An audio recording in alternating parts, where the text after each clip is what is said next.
Deputado, eu queria abordar também a questão da tentativa de cassação do seu mandato, que tramita no Conselho de Ética depois das declarações contra a deputada Célia Chacriabá. O que o senhor tem a dizer sobre o andamento desse processo e qual é a sua interlocução para um possível acordo para sua defesa, para não perder o seu mandato? O senhor acredita que esse episódio pode atrapalhar alguma atuação sua dentro do Congresso? Não, atrapalhar, claro que atrapalha, porque assim, você ter uma espada sobre a sua cabeça no Conselho de Ética sempre vai. Primeiro que eu preciso parar de trabalhar em projetos importantes para defender o meu mandato no Conselho de Ética dessa acusação. Segundo, que todo mundo sabe que você está com um processo no Conselho de Ética. Então, na hora de você pedir voto para os seus projetos, para os seus relatórios, todo mundo vai falar, mas tem aquele negócio no Conselho de Ética, né, e tal, vamos negociar direito. Mas, mais uma vez, repito, eu não vou pedir desculpa, não vou recuar 1 centímetro. Se o meu mandato tiver que ser cassado, porque eu defendi meu sobrenome, porque eu defendi a honra da minha família, aí vai ser cassado. Já pedi desculpas para os meus eleitores, vou apoiar outra pessoa tão capacitada, leal e firme aos seus ideais quanto eu na outra eleição, se eu for cassado, perder meus direitos políticos, mas eu não vou recuar no Conselho de Ética, não.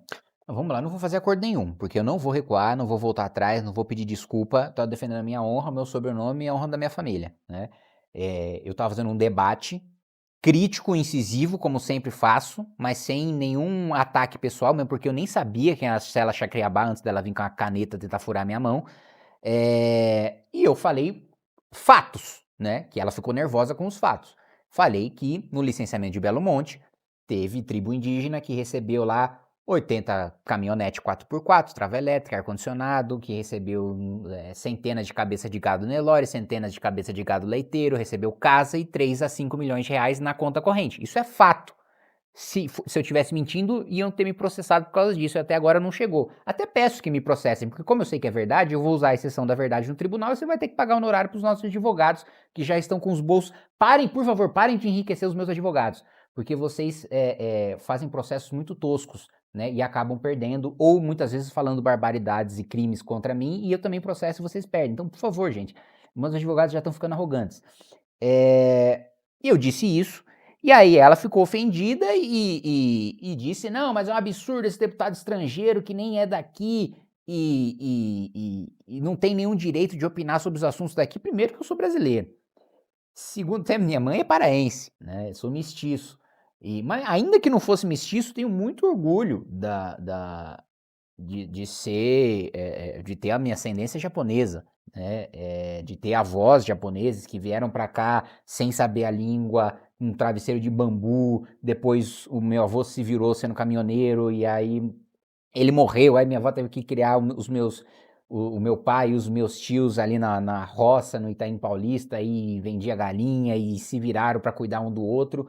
Então tenho muito orgulho do meu sobrenome, tenho muito orgulho da minha história, tenho muito orgulho dessa origem japonesa.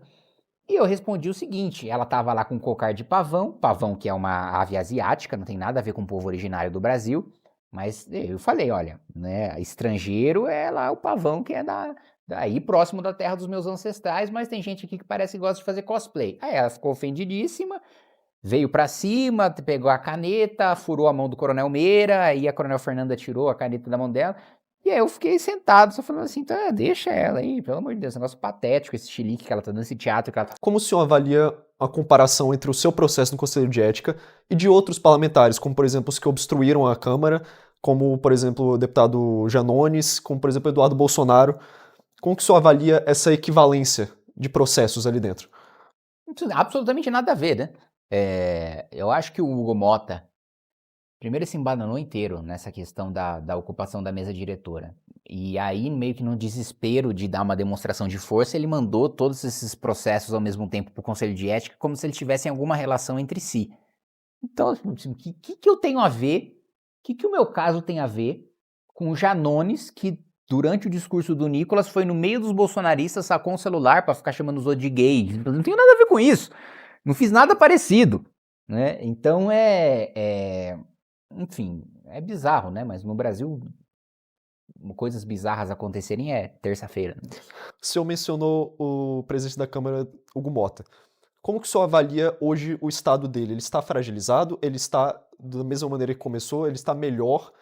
E como há o diálogo entre o senhor e o presidente? Eu acho que ele está fragilizado, né? Ele saiu. Primeiro, assim, nunca tive um bom diálogo com ele porque não votei nele, né? Segundo, que ele sai muito fragilizado porque na ocupação da mesa diretora, o que todos os líderes falam nos bastidores e poucos têm coragem de falar na cara dele isso nunca aconteceria com o presidente da Câmara forte, né? Com Arthur Lira, e veja que eu fui um grande inimigo de Arthur Lira, ele tentou me caçar, o PP entrou no Conselho de Ética para caçar meu mandato na legislatura passada, mas ele era um presidente da Câmara forte. E o que todo mundo fala ninguém faria isso sob a presidência de Arthur Lira, né? Da mesma maneira, na semana do julgamento do Bolsonaro, ele chama a sessão virtual para não ter que lidar com a pressão de tanto dos petistas como dos bolsonaristas falando sobre a anistia e falando sobre a prisão do Bolsonaro. Então tudo isso é um sinal muito grande de fraqueza, né?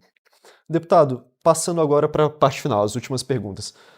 Qual é a sua avaliação hoje do governo Lula e o que considera de positivo? O que o senhor levaria em um eventual governo da missão em 2026? Qual política manteria? Perguntei isso pro Renan Santos e ele disse que nenhuma, mas gostaria que o senhor fizesse esse exercício de pensar em alguma política. Não, realmente é muito difícil pensar em alguma política do governo, porque assim, o governo Lula é um desastre em todos os níveis de política pública. A maior parte delas é populista, sem resultado, sem um mínimo de eficiência. A segurança pública é um absoluto desastre, o país é dominado pelo crime organizado, o ministro da Justiça tem um filho que tem um escritório de advocacia que advoga pra gente suspeita de ter ligação com o PCC, faz um plano de mudança das condições carcerárias escutando o ONG do PCC e a dama do tráfico do Comando Vermelho. Economia nem se fala, o arcabouço fiscal vai lá, pega 70% do crescimento da receita corrente líquida com o teto de aumento de gastos de 2,5% real, mais a inflação obrigando o governo a estourar os gastos com despesas obrigatórias, com receitas que não são recorrentes. O orçamento público vai entrar em colapso por causa da revogação do teto de gastos em 2027. A inflação está descontrolada e a taxa de juros continua subindo com o presidente do Banco Central nomeado pelo PT, né? E aí agora eles não têm mais, né, o demônio do Roberto Campos Neto para jogar a culpa nele toda hora. É o Galípolo, né? Aí o Galípolo vai na Comissão de Finanças, os petistas sobre taxa de juros, sobre inflação, fica quieto, pianinho. No plenário tudo é absurdo, os banqueiros, a elite, blá, blá. Aí não chega o Galípolo lá, todo mundo, presidente, abraço, né? Tapinha nas costas e tal. Então assim, cara, sinceramente, eu não consigo pensar em nenhuma política do governo Lula que eu manteria. Deputado, gostaria de abordar a sua atuação na CPMI do INSS. Tivemos a ausência do careca do INSS, um dos principais envolvidos. Como que o senhor avalia resultado dessa CPI? Acabará em pizza? Acabará de maneira...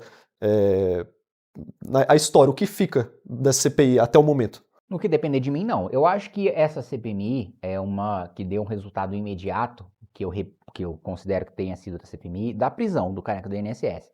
Porque o Ministério Público inicialmente não pediu, a Polícia Federal não pediu. Quando foi aprovado pela CPMI, ele foi preso, depois de ter sido aprovado. E é impressionante como nesse país, sempre que tem alguma coisa de ruim acontecendo, tem um careca envolvido, né? E esse sujeito, ele tem relações políticas que eu acho que a CPMI vai ter sucesso se a gente conseguir responsabilizar, prender parlamentares, políticos, ministros, eventualmente presidente da República, que foram os patrocinadores desse escândalo. Porque o careca, ele é operador.